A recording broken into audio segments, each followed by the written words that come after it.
Hello student, आज की class में हम बात करेंगे किसी भी दर्पण की आवर्धन क्षमता क्या होती है, आवर्धन क्षमता हम कैसे कैलकुलेट करते हैं, या आवर्धन क्षमता को निकालने का फार्मूला क्या होता है, या इस पर सवाल कैसे आते हैं, इसके बारे में हम बात करेंगे। आवर्धन क्षमता क्या होती है, अगर इसकी बात हम करें या ये जानने की कोशिश करें कि आवर्धन क्षमता क्या है, तो इसका मतलब हम ये देखने की कोशिश करते हैं किसी भी वस्तु के प्रतिबिंब को घटा देना या फिर बढ़ा देना, यानी किसी दर्पण की आवर्धन क्षमता वह क्षमता है जो किसी भी प्रतिबिंब के आकार को क्या करता है, घटा देता है या बढ़ा देता है। यह कहलाता है उस लेंस की आवर्धन क्षमता। इस लेंस दर्पण की आवर्धन क्षमता की मदद से हम देखते हैं कि कोई प्रतिबिंब वस्तु की तुलना में कितना बड़ा बन रहा है। इसमें आपको यह भी देखने को मिलेगा कि यही आवर्धन क्षमता आप लेंस के लिए भी देखेंगे, लेकिन लेंस की जब हम बात करेंगे अपने अगले वीडियो लेक्चर में तो वहां आएगा। अभी यहां पे हम जो बात कर रहे हैं या दर्पण के लिए बात कर रहे हैं, और दर्पण में दोनों तरह के दर्पण, उत्तल दर्पण या अवतल दर्पण के बारे में हम बात कर रहे हैं कि इनके लिए हम आवर्धन क्षमता कैसे निकालने की कोशिश करते हैं। तो ये क्या करता है, किसी भी दर्पण की जो आवर्धन क्षमता है वह यह बताने की कोशिश करती है कि वस्तु की तुलना में प्रतिबिंब कितना बड़ा या छोटा बना है। आवर्धन क्षमता को हम स्मॉल m से प्रदर्शित करते हैं, और यह बताता है, यह अनुपात होता है प्रतिबिंब की लंबाई कितनी है, और इसको हम डिवाइड कर देते हैं वस्तु की लंबाई से। तो प्रतिबिंब की लंबाई बटा वस्तु की लंबाई का जो अनुपात होता है वह किसी भी दर्पण के लिए आपका क्या कहलाता है, आवर्धन क्षमता कहलाता है, या m equal to h dash upon h, जहां आपका h डैश क्या होता है, प्रतिबिंब की लंबाई होती है, और h आपका क्या होता है, वस्तु की लंबाई होती है। यह आपका कहलाता है किसी भी दर्पण के लिए आवर्धन क्षमता, या इसी को हम कहते हैं रेखीय आवर्धन।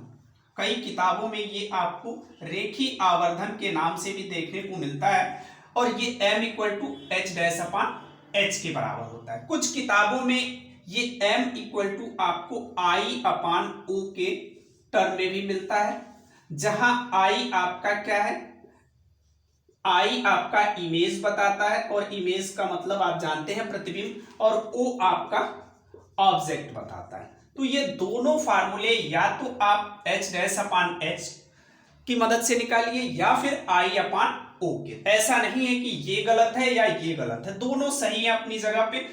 ये आप दोनों में से कोई भी टर्म आप यूज कर ले, कोई दिक्कत नहीं। अब सपोज कर लीजिए कि आपके पास ऐसी एक स्थिति आ गई जब आपको ना h डैश मालूम है ना h मालूम है, फिर भी हमें आवर्धन क्षमता कैलकुलेट करनी है। तो इसके लिए हमें क्या जरूरी हो गया, वस्तु की दूरी और वस्तु की दर्पण से दूरी, तथा भी आपको चाहिए प्रतिबिंब की दूरी।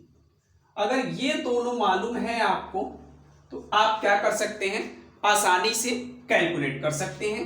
m इक्वल टू हो जाता है इस स्थिति में माइनस भी अपॉन यू, और ये माइनस आप किसके लिए प्रयोग करते हैं, केवल दर्पण के केस में ये प्रयोग होगा। अभी लेंस की जब आगे बात होगी तो ये क्या होगा, माइनस आपका हट जाएगा यहां से, केवल और केवल ये दर्पण में आपकी बात होगी। तो यहां पर आपको फार्मूला क्या मिल गया, m equal to minus v upon u. ये कब फार्मूला अप्लाई होगा, जब आपका वस्तु प्रतिबिंब की दूरी और वस्तु की लंबाई आपको नहीं मालूम है। इस स्थिति में ये फार्मूला होता है। अब इस सभी फार्मूलों को हम एक जगह इकट्ठा करने की कोशिश करें तो आप देखेंगे कि आवर्धन क्षमता जो m है, जिसके बारे में हम बात कर रहे हैं कि प्रतिबिंब आपका बड़ा बन रहा है, छोटा बन रहा है, या कैसा बन रहा है, तो ये आपको देखने को ये मिलता है कि आवर्धन क्षमता m equal to h dash upon h equal to minus v upon you.